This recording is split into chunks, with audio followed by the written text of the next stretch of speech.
বিশেষায়িত হসপিটাল না হওয়া পর্যন্ত জনগণকে পিজি হসপিটাল উন্মুক্ত করে দিতে হবে। এখানে কম পয়সা নেন, কিন্তু সকলের চিকিৎসার একটা ব্যবস্থা করতে হবে। কারণ আমরা চাই না ভারতে আর কেউ যাক। ভারত যখন বন্ধ করে দিয়েছে, বন্ধের সুযোগ নিয়ে আমাদেরকেও ভারতে যাওয়া বন্ধ করতে হবে। ভারতের উপর নির্ভরশীলতা সম্পূর্ণভাবে আমাদেরকে বন্ধ করতে হবে, না হলে এই দেশ মাথা উঁচু করে দাঁড়াতে পারবে না। changetv.press এক ফোঁটা হলুদও নেই।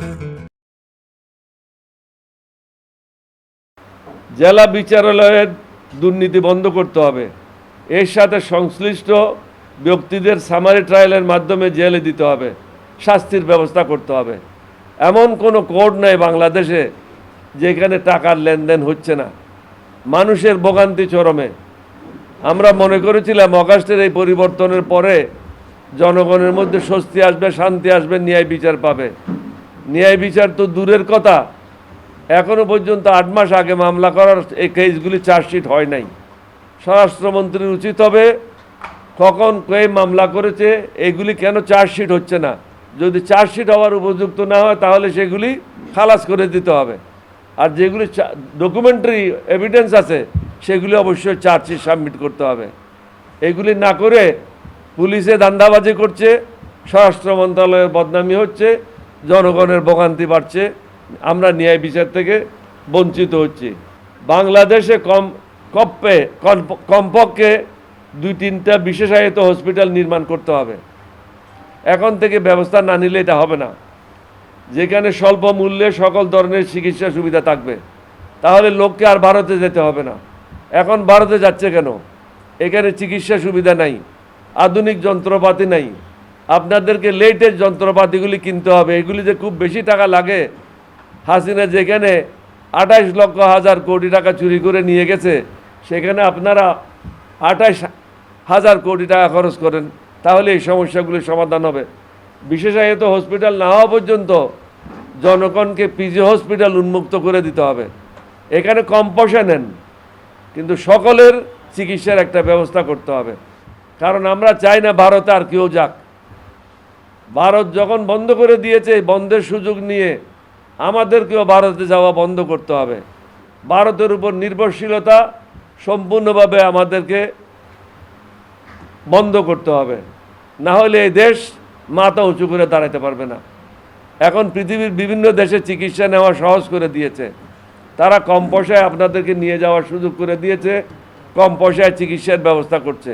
এই সুযোগগুলি নেন।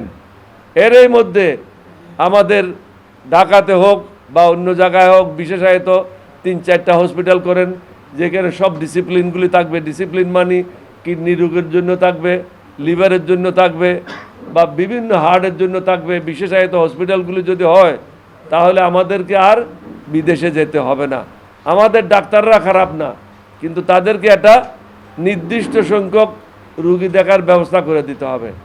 একটা ডাক্তার যদি 130 জন 40 জন রুগী দেখতে হয়, তাহলে এই ডাক্তার কিভাবে আপনাকে চিকিৎসা দেবে? আমাদের ডাক্তারগুলি খুবই ভালো, কিন্তু তাদের সেই সুযোগ সুবিধা দিয়ে কাজের পরিবেশ সৃষ্টি করতে হবে। আমরা চাই আপনারা যারা আজকে টেলিভিশনে এটা রেকর্ড করেছেন বা প্রিন্ট মিডিয়া যারা আসছেন, আমাদের পয়েন্টগুলি জনগণের কাছে পৌঁছে দেবেন। আমরা আমাদের দলের জন্য কোনো কথা বলি না, আমরা আমাদের নিজের ব্যবসা বাণিজ্যের কথা বলি না। আমরা দেশের উপকার হবে এই ধরনের কথাগুলি বলি, সরকারের উপকার হবে এই ধরনের কথাগুলি বলি। আমরা আশা করি আপনারা আমাদের কথাগুলি সম্পূর্ণ জনগণের কাছে প্রচার করবেন। আপনাদেরকে ঈদের অগ্রিম শুভেচ্ছা। দেশ শান্তিতে থাকুক।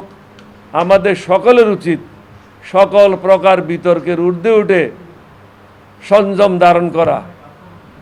আল্লাহ রব্বুল আলামিন নিজেই বলেছেন কোরআন শরীফ, ইন্নাল্লাহা মা'আস সাবিরিন, সবর করো, সবরের ফল ভালো।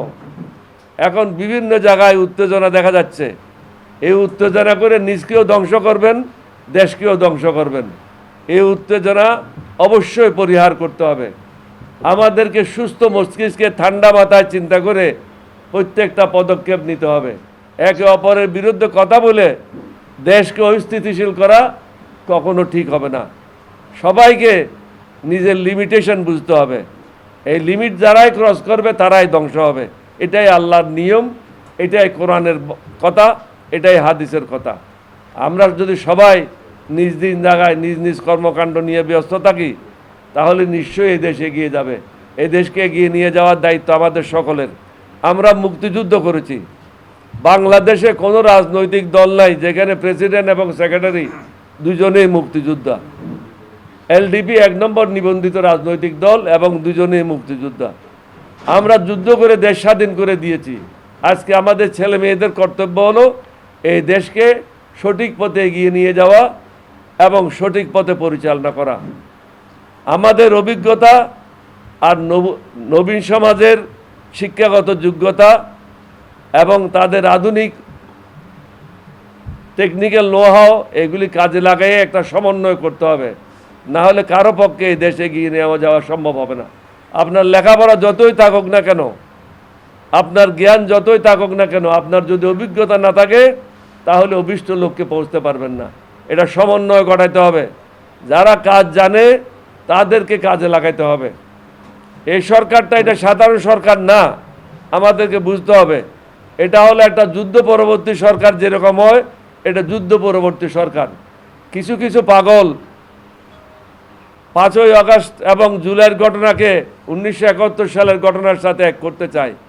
পাগলদেরকে বলবো পাগলামি বন্ধ করো। লম্বা চুল থাকলেই শুধু মস্তিষ্ক উর্বর হয় এটা ঠিক না, বা পাগড়ি লাগাইলে যে মস্তিষ্ক উর্বর হয় এটা ঠিক না।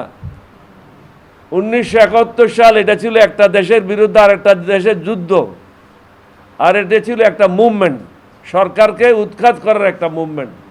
দুইটা জিনিস একসাথে করা পাগলামি করা শামিল। এই পাগলামি বন্ধ করতে হবে। কোনো জিনিস খাটো করে দেখার নাই। প্রত্যেকটা জিনিস নিজ নিজ জায়গায় গুরুত্বপূর্ণ। কোনোটার সাথে কোনোটা তুলনা করে কোনোটাকে হেয় প্রতিপন্ন করার দরকার নেই। আমরা চাই আমাদের পক্ষ থেকে, এলডিপির পক্ষ থেকে আমরা সরকারকে পরিপূর্ণভাবে সহায়তা করতে চাই, কিন্তু সরকার সেই সহায়তা যারা কাজ জানে, যারা কাজ বুঝে তাদের থেকে এই পর্যন্ত সেই সহায়তা চেয়েছে আমি জানি না। অতর্ব লোকদের কাছে পরামর্শ নেয়। অতর্ব লোকদের কাছ থেকে পরামর্শ নিলে অতর্ব পরামর্শ পাবেন এবং ভুল পথে পরিচালিত হবেন। আপনাদের সবাইকে ধন্যবাদ। বাংলাদেশ জিন্দাবাদ, এলডিপি জিন্দাবাদ। আসসালামু আলাইকুম ওয়া রাহমাতুল্লাহি ওয়া বারাকাতুহু।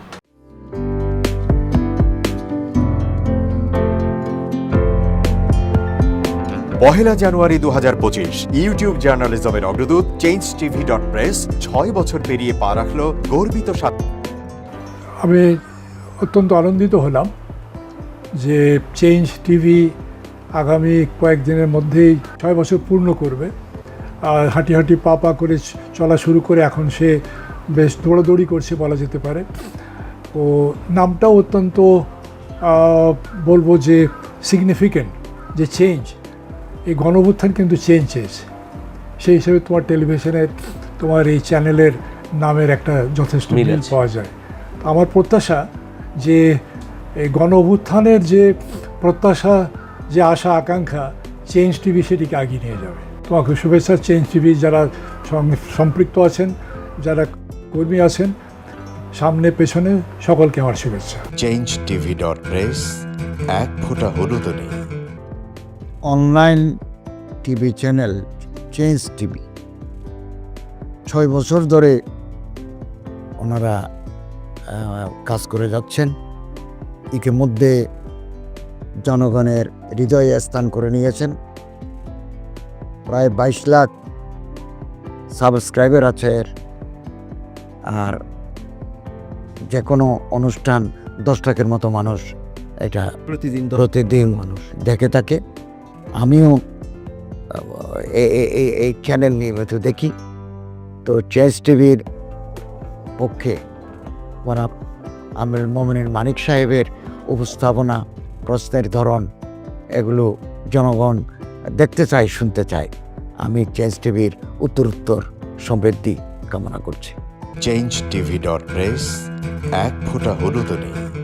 চেঞ্জ টিভি, তো আমি তাদেরকে আমার অসংখ্য শুভেচ্ছা জানাচ্ছি, কারণ তারা যে ভূমিকা রেখেছে এই সময় একটা কঠিন সময় ছিল, সেটাতে যেমন ভূমিকা রেখেছে, এমনকি 5ই আগস্টের পরে নতুন বাংলাদেশেও তারা তাদের সেই তীক্ষ্ণ একটা সমালোচনামূলক এবং যেটাকে আমি গঠনমূলক বলবো সেরকম একটা ভূমিকা রাখছেন। তো সেক্ষেত্রে আমরা মনে করি যে এই ভূমিকা আমাদের দরকার, আমরা চাই এটা থাকুক এবং আরও যেন সমৃদ্ধ হয়। নতুন বাংলাদেশ নির্মাণে আমরা চাই যে চেঞ্জ টিভি যে সমালোচনাগুলো করছে বা যেগুলো আমরা তুলে ধরছেন সেটা এমন করে করবেন যেন আমরা সেখান থেকে শিখতে পারি এবং সবাই মিলে যেন আমরা নতুন বাংলাদেশকে সত্যিকার অর্থে বৈষম্য বিহীন একটা সমাজ গড়ে তুলতে পারি,